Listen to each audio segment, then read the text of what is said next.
Que Deus é justo, e hoje nós vamos falar que Deus é poderoso. E é engraçado, se é que eu posso dizer engraçado, mas não tem como você pensar uma coisa sem a outra. Não tem como você pensar o poder de Deus sem a justiça. E ao mesmo tempo não tem como você pensar a justiça sem o Deus que é Pai. Por quê? Porque Ele ama. E ama não de qualquer maneira, mas ama de maneira justa. Por isso Ele enviou o seu Filho, para que com poder. E aí as coisas começam a entrar em loop, começam a entrar numa volta sem fim, porque isso é o ser de Deus. Uma coisa completa a outra, e é difícil desassociar um Deus santo de um Deus poderoso, de um Deus forte, de um Deus justo, porque Ele é Deus. Ele é a definição de toda a justiça, de toda a bondade, de toda a santidade, de todo o poder. E estamos sendo desafiados a nos aprofundar em quem Deus é. Enquanto nós cantávamos aqui, te seguirei até o fim, te seguirei até o fim. Não tem como, né? Mas quando a gente chega na parte sem olhar para trás, eu só lembro da mulher de Ló. Só lembro dela, né? Não porque ela foi sem olhar, mas pelo contrário, porque ela olhou. Por que ela olhou e Ló não? Ló conhecia o Deus de Abraão. E ela não. Ela olhou porque ela teve saudade das coisas que ela ia perder em Sodoma. Da segurança, da família, dos genros, de quem ficou. Mas Ló conhecia o Deus de Abraão. Se você voltar alguns capítulos ali, você vai ver que Ló foi preso, Abraão foi lá, soltou Ló. Você vai ver que Abraão saiu de casa, Deus falou, sai da tua terra, da tua parentela, e ele levou Ló. Peraí, não era para sair da parentela, mas ele levou o sobrinho. E Ló foi nessa jornada, e Ló viu tudo o que Deus fez na vida de Abraão. E ele conheceu o poder de Deus. Por isso, quando Deus falou, sai, ele saiu sem olhar para trás. A única maneira de tornarmos prática isso que cantamos aqui hoje, de que vamos sair, vamos prosseguir sem olhar para trás, é conhecendo o Senhor. Senão nós vamos olhar para as circunstâncias, para qualquer outra coisa que nos prendam. E aí, sabe o que acontece com a mulher de Ló, né? Morte. Amém? Mas não era isso não, era sobre o poder de Deus. Então vamos lá. Confesso a vocês que eu fiquei pensando, começo por onde para falar sobre o poder de Deus? Porque se a gente olhar das escrituras de Gênesis, Apocalipse, a gente vê o poder de Deus. Se você olhar para os profetas, você vai ver o quê? Se você olhar para Salmos, para os reis, para as crônicas, você vai ver o quê? Se você olhar para os profetas menores, você vai ver? Se você olhar para o Evangelho, então, ele é poder de Deus. Então eu falei, eu começo por onde? Desafio. Então o que eu pensei? Vamos começar do básico? Vamos começar das palavras? Vamos começar entendendo o que é poder. O que é poder? Vamos pensar alguma coisa assim sobre o que é poder? E eu queria trazer para vocês 3 palavras que vão ter em alguns textos que eu vou citar aqui. Então, se você estiver anotando, vai ter bastante texto para você anotar, que eu não vou ler todos eles, porque senão, como diria o pastor Laércio, a gente vai ficar aqui até amanhã, e naquele dia ninguém quis fazer vigília, muito menos hoje. Né? Na segunda, início da semana, todo mundo com força, agora na quinta, já no final da semana, ninguém vai querer fazer vigília. Então, a gente vou citar alguns textos aqui, você anote, quem tiver depois volta, assiste, pega os textos e revisita, tá bom? Não confia só em mim não, tá? Vai na sua Bíblia, olha, lembra dos bereanos, tá certo? Que isso é saudável. Então, a primeira palavra que vai aparecer aqui nos textos que eu vou citar daqui a pouco, eu não sei nem dizer como é essa palavra em hebraico, porque é um K e um H. Para mim isso não tem som, tá? Mas essa palavra, ela tem a ver com o poder manifestado através de uma influência sobre uma realidade. Então, uma das palavras que aparece para descrever o poder de Deus é aquele que manifesta uma influência através de uma realidade. Quando Deus faz as coisas, quando Deus cria, Ele está manifestando de si mesmo em uma realidade que ainda não existia e passou a existir por causa do seu poder. Ele está alterando uma realidade por causa de quem Ele é. Essa é uma das expressões que define poder nas Escrituras, tá bom? Então, um poder capaz de alterar uma realidade, tá? A segunda palavra, é a propriedade do ser fisicamente ou mentalmente forte. É olhar para Messias e falar, Messias, você está forte. Sabe, é poder, é aquilo que nós olhamos e conseguimos discernir através do ver, do provar, do experimentar. E ninguém tem dúvida do provar e ver os grandes feitos de Deus aqui, de que Ele é forte. Um Deus que destruiu os exércitos de Faraó é forte. Um Deus que venceu inúmeras batalhas, a gente vai falar de algumas delas aqui nessa noite. Um Deus que seus atos falam e provam por si mesmo, Ele é forte. E a terceira palavra que está nos textos aqui que a gente vai citar é dunamis, que aparece lá em Romanos 1, capítulo 20, Romanos 1, versículo 20, sobre o seu imenso poder, das coisas que se podem conhecer, do seu grande poder. A palavra ali é dunamis, que é de onde vem a palavra dinamite, ou seja, é um poder estrondoso. É um poder que estremece tudo, é um poder que tira as coisas do lugar. Essas são algumas definições de algumas palavras, poder, que aparecem nas Escrituras para definir o poder de Deus. Então eu queria colocar essas palavras junto com vocês agora em alguns contextos, tá bom? Eu vou lendo aqui os textos, vou falar mais rápido e vou lendo aqui, tá bom? Não vai dar tempo de colocar ali, não se preocupe, não vou fazer isso com você, tá? Mas você anota e depois você volta no vídeo e revê os textos. Combinado? Jeremias 32, 17 diz assim: Ah, Senhor, eis que fizeste os céus e a terra com teu grande poder, e com teu braço estendido, coisa alguma te é demasiada maravilhosa. Jeremias 32, 27 vai dizer: Eis que eu sou o Senhor, o Deus de todos os viventes. Acaso haveria alguma coisa demasiadamente maravilhosa para mim? Basicamente a mesma expressão, tá? Salmo 62, 11 vai dizer: Uma vez falou Deus, duas vezes ouvi isso, que o poder pertence a Deus. Jó 9,4 diz: Ele é sábio de coração e grande em poder. Quem se endureceu contra ele e teve paz? Isaías 45, 7 diz: Eu formo a luz, crio as trevas, faço a paz e crio o mal. Eu, Senhor, faço todas as coisas. Salmo 33, versículo 9 vai dizer: Pois ele falou e tudo se fez, ele ordenou e tudo passou a existir. Romanos 1:20 vai dizer: Porque dos atributos invisíveis de Deus, assim o seu eterno poder, como também a sua própria divindade, claramente se reconhecem desde o princípio do mundo, sendo percebido por meio das coisas que foram criadas, e tais homens são por isso indesculpáveis. Jó 26:14 vai dizer: Eis que isso são apenas as orlas dos seus caminhos, que leve sussurro temos ouvido dele, mas o trovão do seu poder, quem entenderá? Esses são só alguns que eu fui catando aqui, sorteando, mas nas Escrituras inteiras você vai ver ela falando sobre o poder de Deus. Esse último texto de Jó, ele vai dizer assim: olha, tudo que a gente pode conhecer daquilo que Deus fez é só como um pó, que quando ele passa, o seu manto levanta, mas o estrondo do seu poder, quem entenderá? Aquilo que nós podemos conhecer e perceber sobre o poder de Deus, ainda não é nada, comparado ao poder que realmente Deus é. Pensa numa coisa poderosa que Deus já fez por você. Pensa aí, um minutinho enquanto eu bebo água. Pensou? Pensa em outra agora.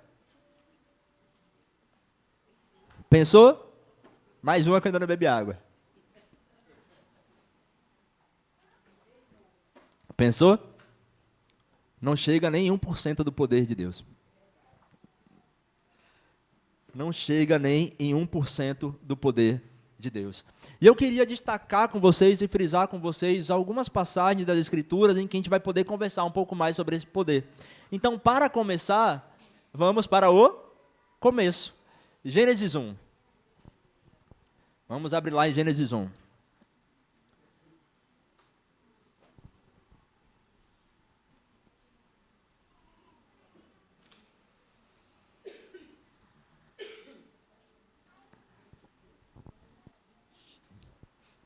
Gênesis 1, vamos ler ele todo. Eu sei que a gente conhece de cor salteado, né?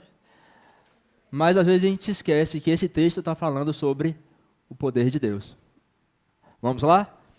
No princípio, Deus criou os céus e a terra era sem forma e vazia, e havia trevas sobre a face do abismo, mas o Espírito de Deus pairava sobre a face das águas. Então aqui a gente tem o cenário da criação.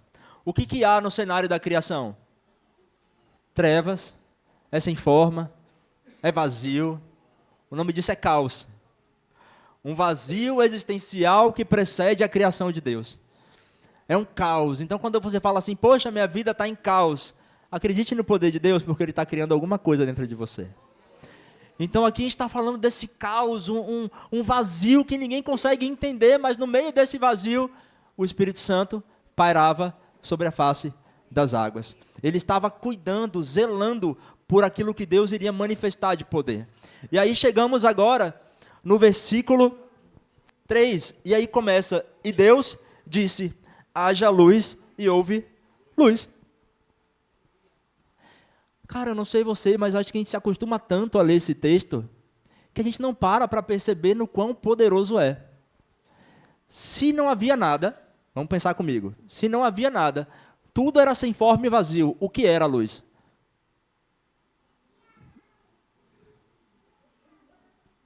Você consegue dar uma definição para a luz nesse sentido, nesse contexto, de que tudo era sem forma e vazia? O que era a luz? Eu não consigo pensar em nenhuma definição científica para me dizer, nesse contexto, o que era a luz. A luz é a junção de todas as cores, é a consequência do calor, mas não tinha nada. Era sem forma e vazio. Deus estendeu de si mesmo para criar a luz. Não tinha nada, era tudo um caos, e Deus do nada criou a luz. E Ele não precisou pegar, 2 gravetos e ficar esfregando, como a gente faz, né, para criar fogo, pegar um isqueiro. Não, Ele falou, haja, e houve. Ele falou, haja, e houve. A gente não consegue conceber como isso representa o poder de Deus, porque isso para a gente é inconcebível. Quantas vezes você já quis alguma coisa? Minha pequenininha aqui, a gente pergunta, quer comer o quê? Ela fala sushi. Né? E nem por causa disso o sushi vai aparecer na frente dela. Por mais que ela queira sushi. Por mais que ela fale, hoje eu quero. Mas então, não dá, o sushi não vai aparecer na frente dela. Mas isso não se aplica a Deus. Deus falou, haja, e houve. Entende isso? Deus falou, haja. E um poder que a ciência até hoje não consegue explicar, ela chama de Big Bang, ela chama de qualquer outra coisa, mas ela não consegue se dobrar e falar, é o poder de Deus. Mas não para por aí. E ele continua, e Deus viu que a luz era boa, e Ele fez a separação das luzes e das trevas, ou seja, Ele simplesmente disse, haja, um negócio que não existia, passou a existir, um negócio que ninguém sabia o que era, passou a existir, e Ele ainda pegou esse negócio totalmente novo e separou do que havia. Além de ter o poder de criar a partir do nada, Ele tem o poder de ordenar as coisas criadas. O poder de colocar em ordem as coisas que foram criadas, por mais que pareçam caos, é poder de Deus. Se sua vida está fora de ordem, Deus tem poder para ordenar a sua vida, mesmo que ela esteja um caos. Ele faz isso o tempo todo. Amém? E vamos continuar. E Deus chamou a luz de dia e as trevas de noite. E sem contar a criatividade de Deus, né? Haja, houve, o negócio do nada passou a existir, e Ele ainda dá um nome para aquele negócio. E um nome lindo, dia, noite, que expressa toda a beleza, porque a gente vai ver que é daí que vão surgir o restante das coisas, da dia e noite, depois Ele faz estrelas, céu, os luminares, e Ele vai, a partir daí, manifestando o seu poder e a sua criatividade, porque uma coisa não pode andar dissociada da outra. Sabe o que eu entendo por isso? Pensa numa coisa sem saída na sua vida. Hoje eu estou bem nessa pegada, assim, né? Mas pensa alguma coisa sem saída da sua vida aí. Pensou?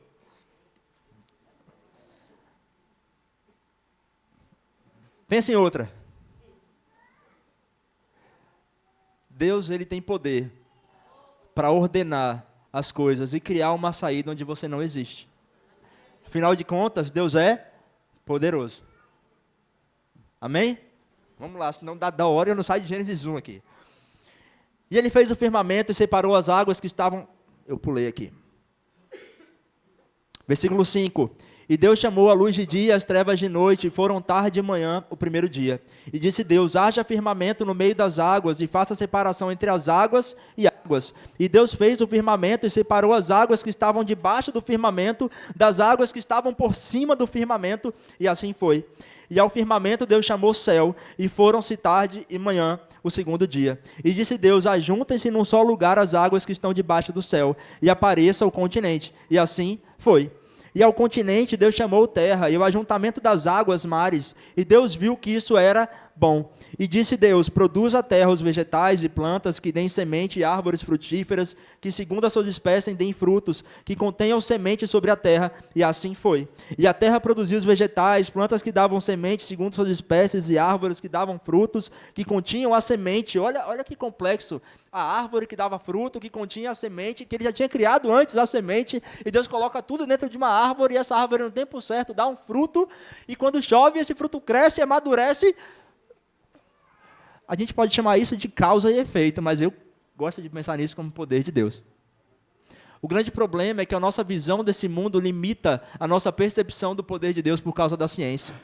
A ciência diz que esse é o ciclo da vida, todo ser cresce, nasce, reproduz e morre. Mas ei, isso é poder de Deus. Sem poder de Deus, nada disso existiria. Amém? Então, se a gente continuar lendo Gênesis 1, depois leia com calma em casa Gênesis 1, pensando que tudo que você está lendo em Gênesis 1 é poder de Deus. Então, esse é o primeiro aspecto que eu queria trazer com vocês. Deus, ele é tão poderoso que ele não precisa de nada para ser poderoso, a não ser de si mesmo. Reis, para serem poderosos, precisam de autoridade, precisam que outros endossem seu poder, precisam de povos, precisam de exércitos para mostrarem seu poder. Deus precisa só dele mesmo. Deus não precisa de mais nada para ser quem ele é, para ser poderoso como é. Só precisa dele mesmo, porque isso é um atributo de Deus. É algo que pertence a Deus e um atributo tão poderoso. Não vou adiantar as coisas não, vai. É um atributo tão grande que a gente vai ver que não para por aí. Amém? Então esse é o primeiro cenário que eu queria ver com vocês sobre o poder de Deus. Mas tem mais um cenário que eu queria conversar com vocês, e está lá em Juízes, capítulo 7. Vamos lá. A gente vai passear um pouquinho pela Bíblia, tá, gente? Não tem como. Juízes, capítulo 7. Todo mundo lembra o que está aqui em Juízes, capítulo 7, sobre Gideão? Todo mundo lembra de Gideão? Todo mundo lembra que o povo de Israel estava tão escondido, que Gideão estava prensando uva no lugar de azeite. Ele estava todo fora do lugar, estava todo perdido, estava todo cheio de propósito, fora de propósito, ainda estava com medo de morrer. Todo mundo lembra? E Deus virou para esse mesmo cara e disse assim, ô Gideão, medroso, né? Eu acho que Gideão ouviu assim, ô medroso. Eu vou libertar o povo de Israel pelas suas mãos. Ah, Senhor, não. Minhas mãos? Não, eu vou fazer prova do Senhor. E aí bota o pano, e molha o pano, e seca o pano, e... Todo mundo lembra disso? Quem não lembra, volta lá em Juízes, nos capítulos, e vai dar uma lida. Tá bom?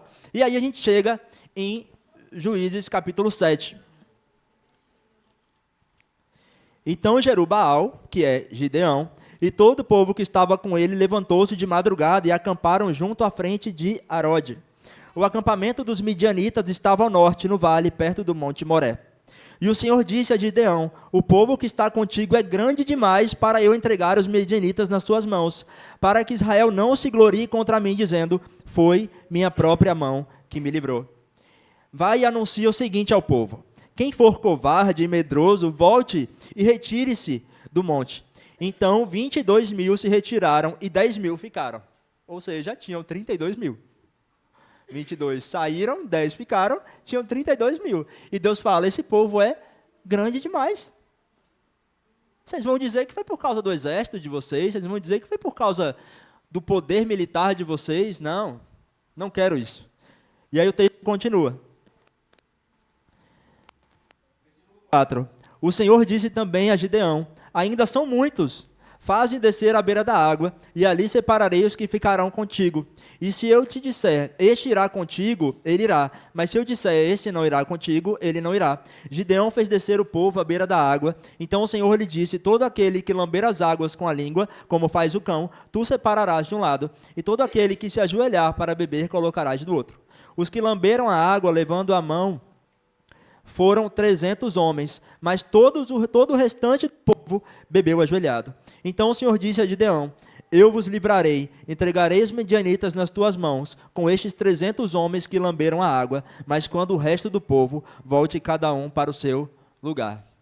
Eu não sei você, mas se eu fosse Gideão, acho que eu já estava longe. Na hora dos 300 aqui, que só ficaram 300, eu ia falar, Senhor, que senso de humor o Senhor tem, viu, Senhor? A gente vai invadir o exército, o acampamento dos medianitas, que eles estão sitiando Israel, pronto para matar todo mundo. Tinha 32 mil homens, agora só tem 300, se eu quer que eu vá. Mas Gideão foi, graças a Deus ele não era eu. Ele foi. E quando ele foi, você conhece a história, você vai ver que os 300 homens nem precisaram lutar. Você conhece a história que eles começaram a lutar entre si. Um sonhou, olha, eu sonhei que um pão estava caindo aqui no meio do acampamento dos midianitas, e esse pão caía e todo mundo morria. Aí o outro, isso é o povo de Israel que está vindo aí. E aqueles 300 foram mais do que suficiente para matar todo o acampamento dos midianitas e ainda saírem com despojos da guerra. Isso é poder de Deus. E o próprio Deus falou assim, olha, tira o excesso dos homens, porque eu quero que eles saibam que é meu poder que faz essas coisas. Na sua vida, muitas vezes tem excesso de pessoas ao seu redor. E outras horas você fala assim, vixe, estou sem ninguém. Tinha 32 mil aqui junto de mim, todo dia colado comigo, agora tem nem 300. Mas o poder de Deus é suficiente. Nós precisamos confiar que o poder de Deus é suficiente para vencer as nossas batalhas. Nós precisamos confiar que o poder de Deus é suficiente para vencer as nossas guerras. Não são os 32 mil, não são os 10 mil, não são os 300 que ficaram com você. Isso só em Esparta, mas você vê no resto da história o que acontece com eles. O que é suficiente para ganhar as nossas guerras é poder de Deus.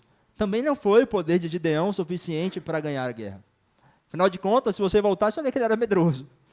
O que foi suficiente para Gideão ganhar a guerra foi o poder de Deus. Por isso, há uma esperança para você, que é medroso. Não falei nome de ninguém, se riu, se entregou. O poder de Deus é suficiente para você vencer as suas batalhas.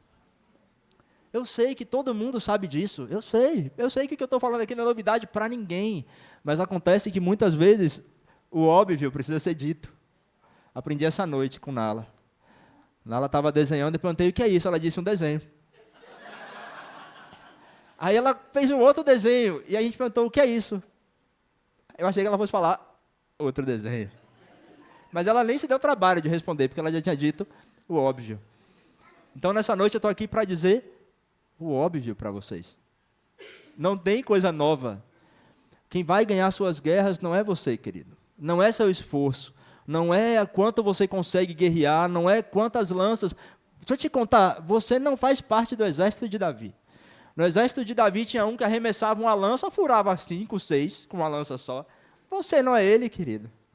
Você está muito mais para Davi quando for enfrentar Golias. E você tem que ir não na sua força, mas na força do Senhor.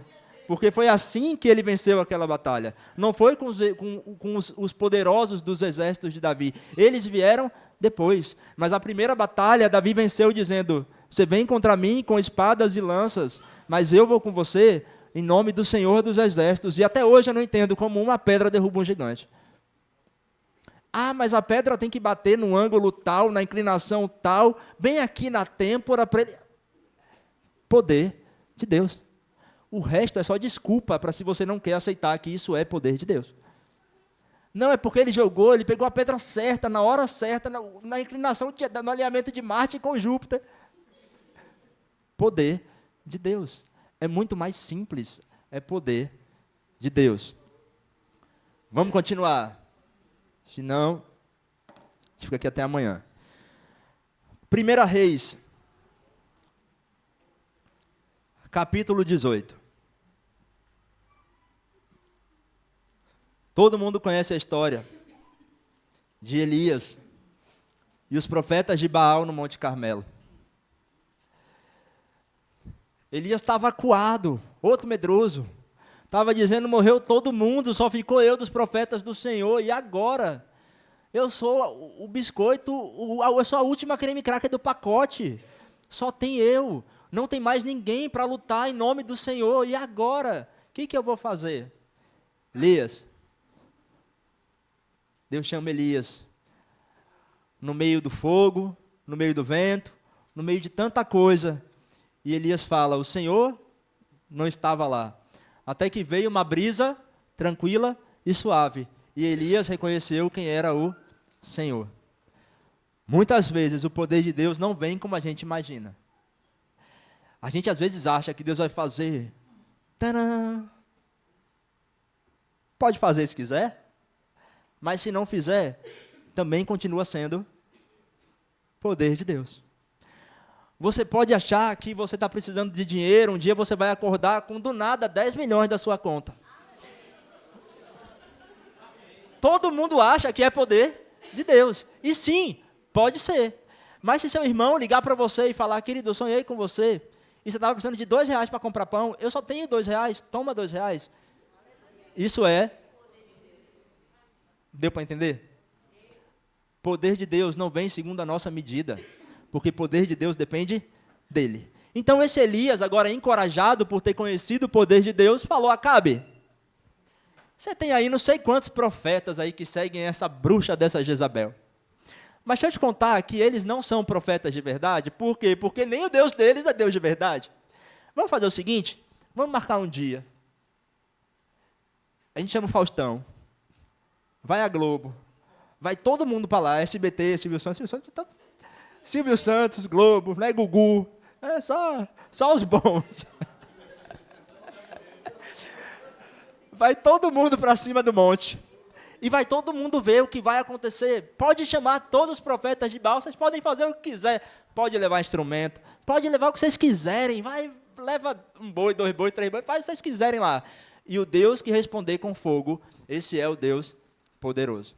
Então começa a brincadeira. E os profetas de Baal, tome-lhe a cantar, tome-lhe a tocar tambor, tome-lhe a bater atabaque, tome-lhe a bater atabaque em cima do monte, tome-lhe a sangue de galinha, sangue de bode, sangue de boi. E os profetas de Baal fazendo tudo isso. E Baal estava dormindo. Elias fala, eu acho que Baal deu uma saidinha. Na verdade, Elias está falando assim, eu acho que Baal foi no banheiro fazer cocô. E os profetas de Baal falam, não, é porque falta ainda uma coisa, falta a gente se machucar, e toma-lhe a se machucar, e toma-lhe a se flagelar, e toma-lhe a se mutilar. E aí, cansaram? Vai, Elias, sua vez. Então, peraí, assim tá fácil. Molha aí, molha a lenha, molha o regalo, bota água em tudo aí. Molha o sacrifício, molha tudo. É seco, é fácil para Deus. Né? Molha tudo, que ele vai responder com fogo, molhado, ó, rapidinho pega, só que não. E aí Elias simplesmente fala, Senhor, para que eles saibam que Tu és o Deus verdadeiro. Ele não precisou muita coisa. Deus foi e respondeu com... Isso é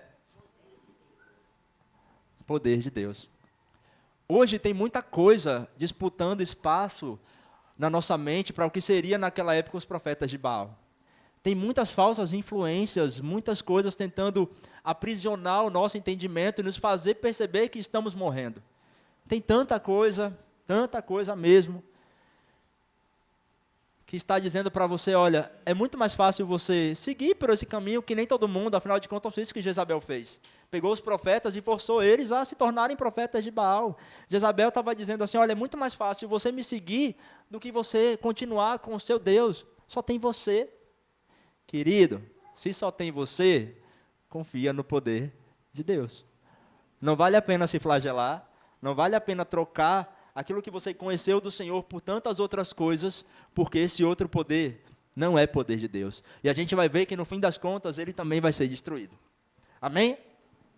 Acabei a introdução e que Deus me ajude. Tudo isso que nós falamos sobre poder. Mas agora abra comigo lá em Apocalipse, capítulo 1. Tá acabando. O Rodrigo já me olhou feio aqui.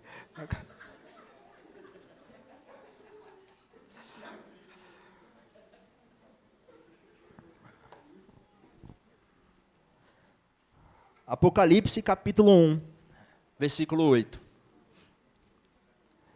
Eu sou o Alfa e o Ômega, diz o Senhor Deus, aquele que é, que era e que há de vir, o Todo-Poderoso.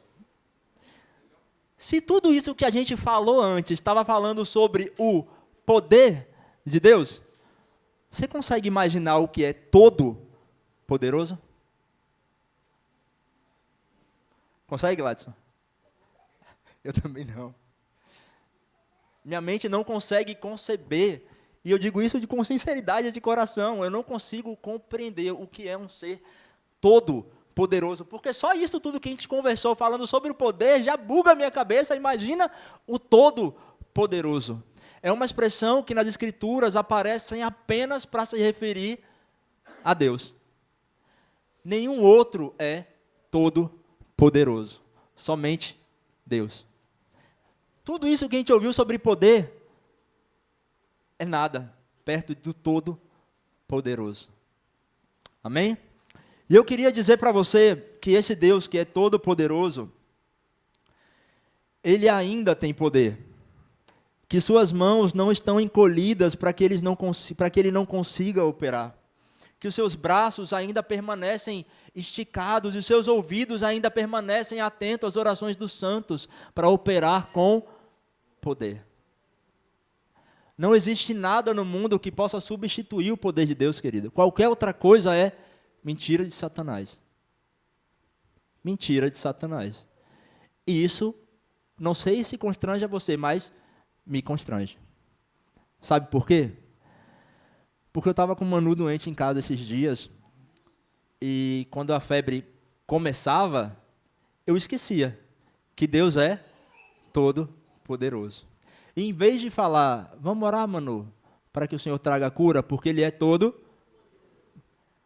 dá de pirona. E aí era um choro em casa para essa menina tomar de pirona, porque é ruim. E aí muda para ibuprofeno, mas é ruim do mesmo jeito. Mas o poder de Deus é bom. Ela não ia crescer com medo da dipirona, ela ia crescer com prazer na oração. Em reconhecer que, se tem algum coleguinha doente na escola, eu posso orar, porque eu sei que Deus é todo-poderoso. São coisas simples no nosso dia a dia que nos mostram como nós esquecemos que Deus é todo-poderoso. Mas graças a Deus no nosso meio tem pessoas santas. E uma pessoinha santa, pequenininha, desse tamanho aqui, ó, chamada Liz, orou ontem por Manu. E ela não teve mais febre. Né? E isso me faz lembrar que Deus é todo-poderoso. E esse Deus que é todo-poderoso, Ele é todo-poderoso também sobre... Estou avançando aqui, tá, Rodrigo? Calma. Ele é todo-poderoso sobre a morte. A morte não tem poder nenhum diante do nosso Deus. A própria Bíblia diz, onde está a morte o seu aguilhão? Onde está a morte o seu poder? Aquilo que mais nos amedronta não é nada diante do Deus todo-poderoso. Nós vemos nas Escrituras inúmeras vezes o Senhor vencendo a morte. O filho da viúva ressuscitou. Nos evangelhos, vou nem contar. Mas nós vemos inúmeras vezes o Senhor vencendo a morte. E não foi só o próprio Cristo, até mesmo depois do seu ministério terreno na terra, a igreja primitiva continuava fazendo isso. Quem lembra de Eutico? estava ouvindo aquele sermão poderoso de Paulo, maravilhoso de Paulo, exegético de Paulo, dormiu, caiu, por isso eu não me ofendo, pode dormir, querido. Se dormiram com Paulo, só que deixa eu te dizer, cuidado onde você senta. Eu sei que Deus é todo poderoso, mas ainda não estou no nível de Paulo. Paulo orou e Eutico voltou à vida. Não foi só Jesus, ele deu poder, afinal de contas ele disse aos seus discípulos, eu dou a vocês poder, vocês receberão poder. Para quê? Para continuar vencendo a morte. Ela ainda é muito temida por nós, porque ela nos faz esquecer que Deus é todo poderoso. Porque quando a gente olha para ela, a gente vê, é o fim. Porque muitas vezes a gente esquece do poder de Deus. Deus tem poder sobre a morte. Amém? E Jesus foi ressuscitar seu amigo Lázaro, que já tinha morrido já há alguns dias, e quando ele chega lá, ele faz aquela super oração pentecostal, e ele fala assim, Senhor, eu falo isso não por causa de mim, não porque eu tenho dúvida que o Senhor me ouve, mas eu falo por causa deles, para que eles creiam. Cumpre, faz isso. E logo em seguida ele diz, Lázaro, sai para fora. Até naquele momento, Jesus estava deixando um recado para os seus discípulos. Não esqueçam que Deus é todo poderoso e que Ele tem poder sobre a morte. Amém? Deus tem poder sobre as doenças, sobre as enfermidades. Ele ainda tem poder sobre todas essas coisas e sempre terá. Eu vou falar uns textos aqui bem rapidinho, depois você volta na mensagem e você vai conferir esses textos, tá? Mateus 8, 16, 17, Marcos 1, 32, 34, Marcos 1, 39, Lucas 40, 41, Mateus 9, 35, Marcos 3, 7, 12, Lucas 6, 17, 19, está falando sobre o Senhor curou a todos. Ou o Senhor curou toda sorte de enfermidades, porque Ele é todo poderoso. Tem cura para AIDS? Marcinha estragou aqui. Tem cura para AIDS? Sim. Tem cura para o câncer? Tem cura para diabetes? Ele é todo poderoso. Tem cura para depressão? Tem cura para síndrome do pânico? Tem cura para vício, dependência química, física, emocional? Ele é todo poderoso. Ele é todo poderoso. Por que eu estou falando isso para vocês, meus queridos? Porque nós esquecemos. E nos acostumamos com a ideia de que não tem cura para essas coisas. Nós nos acostumamos com essa ideia do diabo, de que não tem cura. Mas Deus é todo poderoso. A Bíblia vai dizer de um homem que estava esperando um anjo descer para agitar umas águas no meio de um tanque de Betesda. Ele era paralítico. The Chosen, quando conta essa história, faz todo um enredo, né? Não, ele andava e depois parou de andar. Meu querido, não importa, ele era paralítico. Ninguém conseguia fazer ele andar de novo. Ele estava ali há vários anos esperando o anjo. E olha que interessante, em momento nenhum é contestado se o anjo balançava as águas e eram curados ou não. Pelo contrário, o texto diz, o primeiro que entrava nas águas era curado, porque um anjo agitava as águas do tanque. Jesus vira para ele e fala, ei, quer ser curado? Ah, Senhor, não tem ninguém para me colocar no tanque, eu sou aleijado. Quando eu penso em ir, o ceguinho já foi, porque ele corre.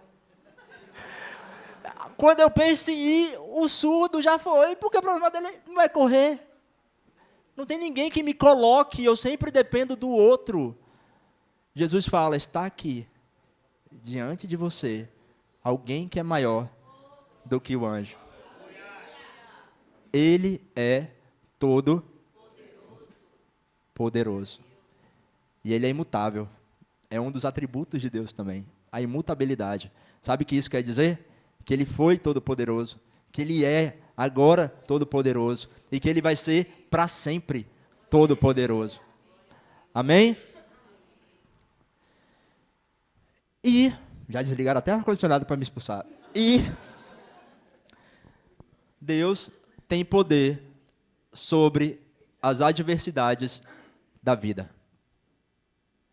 Lembra de uma viúva que tinha um filho e que não tinha nada em casa, a não ser algumas pouquinhas vasilhas. O marido dela morreu, deixou um bocado de dívida, ela tinha que pagar as dívidas e não tinha mais o que fazer. Até que o profeta aparece na casa dela e fala: você tem o que aí? Rapaz, tem um pouquinho de azeite aqui, serve. Agora sim, suas vasilhas vão ser poucas. Pede mais para o vizinho. E aí eu imagino o menino correndo, né? Descalço. Dá vasilha, dá vasilha, dá vasilha, dá vasilha na casa de todos os vizinhos. E ele trouxe as vasilhas da cidade inteira. E o azeite só parou de jorrar quando parou a vasilha. Sabe por quê? Deus é todo poderoso. Ele tem todo o poder para qualquer adversidade que você passe na sua vida. Porque Ele é todo poderoso. Um dia vieram pedir para Ele: Senhor, tem que pagar imposto, né? Todo mundo paga. Está na Grécia, está em Roma, tem que pagar imposto.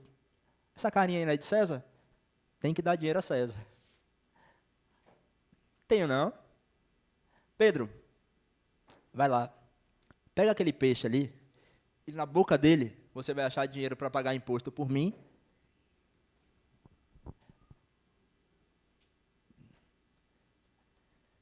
Por que as adversidades da vida nos param?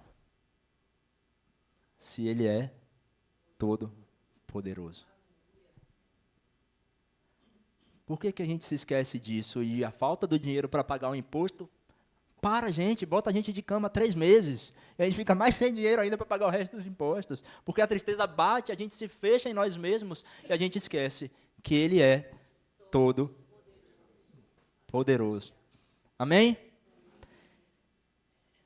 Tá, ok. Já saí daqui essa noite convencido, o relógio já deu 0 aqui. Convencido de que Deus é todo poderoso. Mas por que Deus manifesta seu poder? Para que Deus manifesta seu poder? Só porque é divertido? Criar as coisas do nada, botar dinheiro na boca do peixe, fazer azeite jorrar de vasilha, tirar a gente do meio do cemitério há não sei quantos dias? Não. Deus manifesta seu poder com um único propósito: ser adorado. Por esse motivo que Deus manifesta seu poder, para ser adorado. Para que seu povo possa olhar os seus grandes feitos, os seus grandes atos poderosos e dizer que Ele é Deus. Sabe por que eu sei disso? Porque se você olhar para Apocalipse, tem inúmeras citações de que o Deus poderoso reina. No fim de todas as coisas, o que vai sobrar é um povo que olha para o Senhor, reconhece o seu poder atuante em nós hoje e dá a Ele a glória que é devida ao seu nome. E isso vai habilitar esse mesmo Deus a reinar conosco. E eu queria ler alguns textos com vocês para finalizar, se o pessoal quiser vir para cá. Vamos começar de trás para frente aqui, Apocalipse 19.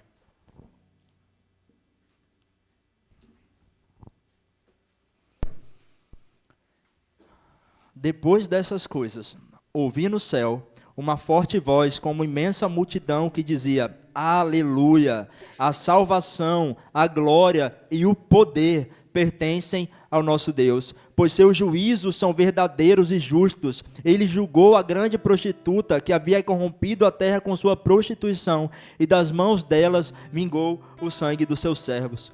Outra vez disseram: aleluia, a fumaça que sai dela sobe pelos séculos dos séculos. Estão os 24 anciãos e os 4 seres viventes prostraram-se e adoraram ao Deus que está sentado no trono, dizendo: amém, aleluia. E do trono saiu uma voz que dizia: louvai o nosso Deus, vós todos os seus servos, e vós que os temeis, tanto os pequenos quanto grandes. Também ouvi uma voz como a de grande multidão, como o som de muitas águas e fortes trovões, que dizia: aleluia, porque o nosso Deus Todo-Poderoso reina. Alegremo-nos e exultemo-nos e demos glória a Ele, porque chegou o momento das bodas do Cordeiro, e a sua noiva já se preparou, e foi-lhe permitido vestir-se de linho fino e resplandecente e puro, pois linho fino são as obras justas dos santos. E me disse: escreve, bem-aventurados são os chamados às ceias das bodas do Cordeiro. Ele me disse ainda: essas são as verdadeiras palavras de Deus. Apocalipse 7. Não vou falar nada, vou deixar tudo para o pastor Daniel domingo. Apocalipse 7. Só estou lendo, viu, Dan? Só estou lendo.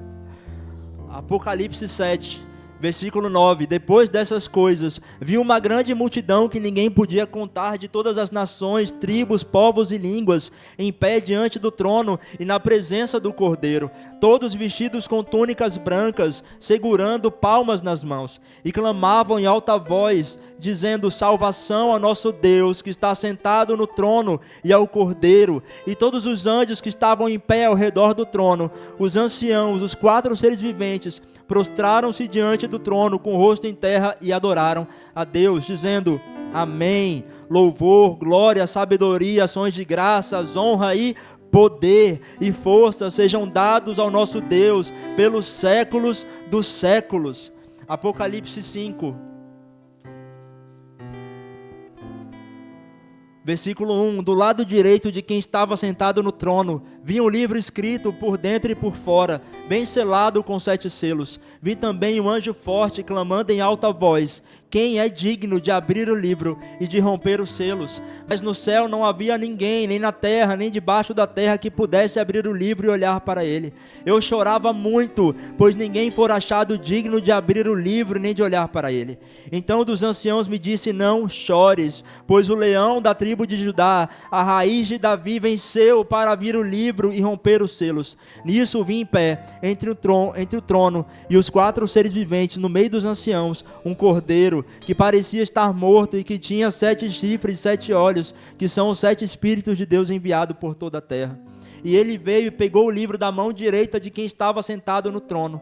Logo que pegou o livro, os 4 seres viventes e os 24 anciãos prostraram-se diante do Cordeiro, tendo cada um dele harpas e taças de ouro, cheias de incenso, que são as orações dos santos, e cantavam um cântico novo, dizendo: tu és digno de tomar o livro e de abrir os seus selos, pois foste morto, e com teu sangue compraste para Deus homens de toda tribo, língua e nação, e os constituíste reino e sacerdotes para o nosso Deus, e assim reinarão sobre a terra. Então olhei, e também ouvi a voz de muitos anjos ao redor do trono, e dos seres viventes, e dos anciãos, cujo número era de milhares e milhares de milhões, e eles proclamavam em alta voz: o Cordeiro que foi morto é digno de receber poder, riqueza, sabedoria, força, honra, glória e louvor. E também ouvi toda a criatura que estão no céu, na terra e debaixo da terra, no mar e tudo que neles existe, e diziam: ao que está sentado no trono e ao Cordeiro sejam louvor, honra, glória e domínio pelos séculos dos séculos. E os 4 seres viventes diziam: amém. E os anciãos se prostraram e o adoraram. Queridos, não sei você, mas ler sobre o poder de Deus me faz pensar em uma coisa só: avivamento. Quando nós experimentamos na terra o Deus Todo-Poderoso, quando nós reconhecemos que o Deus Todo-Poderoso continua se movendo, olhando para a história dos avivamentos do passado, sabe quando foi que eles pararam? Todos eles, sem nenhuma exceção, quando deixaram de dar glórias ao Deus que é todo poderoso. Azusa parou assim. Gales parou assim. Todos os avivamentos da história pararam quando os homens deixaram de adorar aquele que é todo poderoso. Eu creio com todo o meu coração que somos a geração do grande avivamento. Creio com todo o meu coração.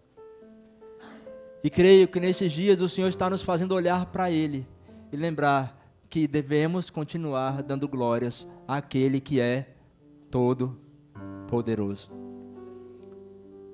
Vamos fazer isso essa noite? Se preocupa com a hora não. Sabe por quê? Esse Deus que é todo poderoso já fez a sombra voltar uma vez. Ele subiu, a sombra subiu o degrau da escada, simplesmente porque um homem orou. Temos mais de um aqui, né? Parar o tempo para ele não é nada. Na eternidade, um dia são 1000 anos, uma hora é besteira. Vamos adorar o Senhor. Vamos adorar o Senhor lembrando que Ele é todo poderoso. Não adore ao Senhor a partir da sua circunstância, porque a gente já viu que Ele é todo poderoso para mudar, então ela vai mudar, você vai perder essa circunstância. Não adore ao Senhor porque você precisa, porque você não vai precisar mais, Ele é todo poderoso. Não adore ao Senhor porque você quer uma cura, porque Ele vai curar, Ele é todo poderoso. Adore por quem Ele é. Não adore ao Senhor por causa de um diagnóstico, por causa de uma conta, por causa da fatura do cartão que está aí, dia 10 já. Ele vai mudar, porque Ele é todo poderoso. Amém? Fique à vontade. Estamos diante dele.